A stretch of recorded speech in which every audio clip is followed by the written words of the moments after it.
All right, here's the screencast for Honors Chem Unit 1, Objective Number 10, Compare and Contrast Ionic and Molecular Compounds. So the very last objective we dealt with looking at formulas and being able to tell what elements were in them and then identifying how many atoms of each element were present. Now we're going to be able to identify which type of compounds are ionic and which ones are molecular.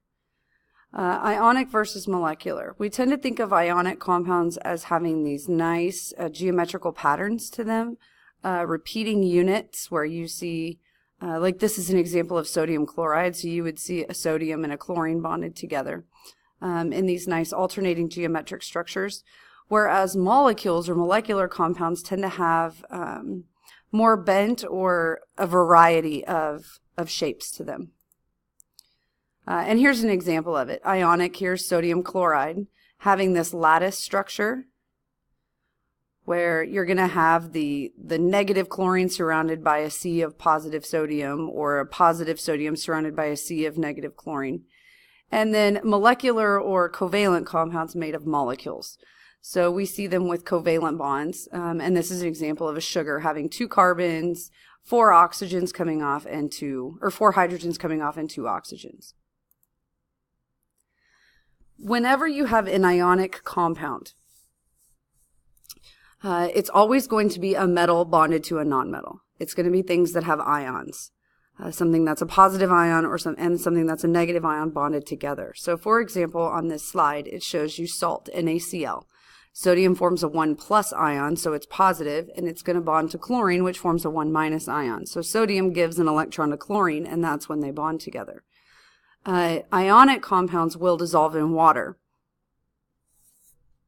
And so when we say dissolve, they dissociate. So you see the sodium and the chlorine actually breaking apart to dissociate.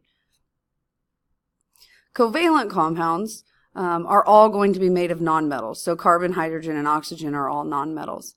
And you can see that when you put them in water, the molecules themselves don't break apart. It will dissolve in the water, but the molecules themselves don't break apart and dissociate, just like the sodium chloride did, where it dissociates and breaks apart. This will conduct an electric current. This will not. This has the positive and negative charges of the sodium and chlorine. This does not dissociate into its individual charges. So here's a little bit about ionic compounds. We know up to this point, or you should have labeled your dividing line between metals and nonmetals. So we have metals on one side of the periodic table that make up most of the periodic table. These guys form positive ions. Nonmetals all form negative ions, and they're on this upper right-hand corner of the periodic table. Okay, so an ionic compound is made of ions, a metal bonded to a nonmetal. You always list the metal first and the nonmetal second. So the metal is going to be the ion that is positively charged, meaning it has lost electrons, and we call them cations. The nonmetal has a negative charge, and they gain electrons, and we call them anions. The positive and negative ions attract each other, and they form that bond, the ionic bond. So they give and take electrons. They do not share. Examples would be sodium chloride, potassium iodide, copper 2 oxide, which is rust. All of these are going to be a metal bonded to a nonmetal, a metal bonded to a nonmetal. And here it's showing you the metal of sodium has 1 extra valence electron and is going to lose that to chlorine, who's 1 short. So when sodium loses it, it forms a 1+ ion. When chlorine gains it, it forms a 1- ion because it is gaining that negative electron. And boom, you have sodium chloride bonding together with an ionic bond. Molecular or covalent compounds, they are made of molecules. They are going to be a nonmetal bonded to a nonmetal. So they're going to share electrons. There's no charges to balance.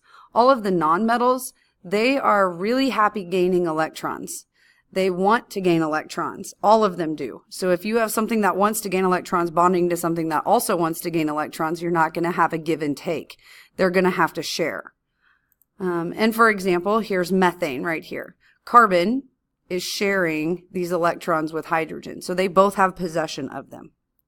Example, water, dihydrogen monoxide, carbon dioxide, carbon tetrachloride, ammonia trihydride, which is, or nitrogen trihydride, which is ammonia.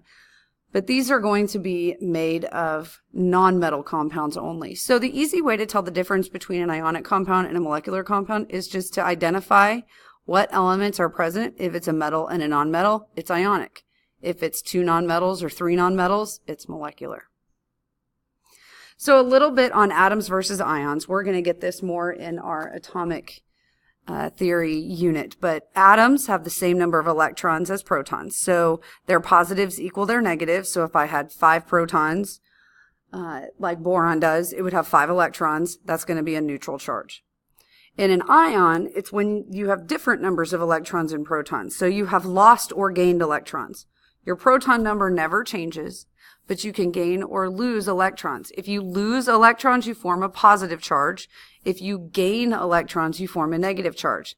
Positive ions are called cations because cats are positive if you're a cat person, and anions are negative.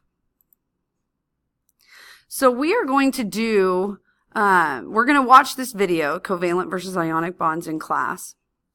And here's a little bit of review for you. Ionic bonds have charges to balance, so you have the positive and negative must equal to a net zero. Molecular bonds, you do not have charges to balance. The electrons are shared. We are going to do these cahoots in class. So all of these cahoots, plus watching the video, we are going to complete in class. So that concludes your screencast for Objective 10.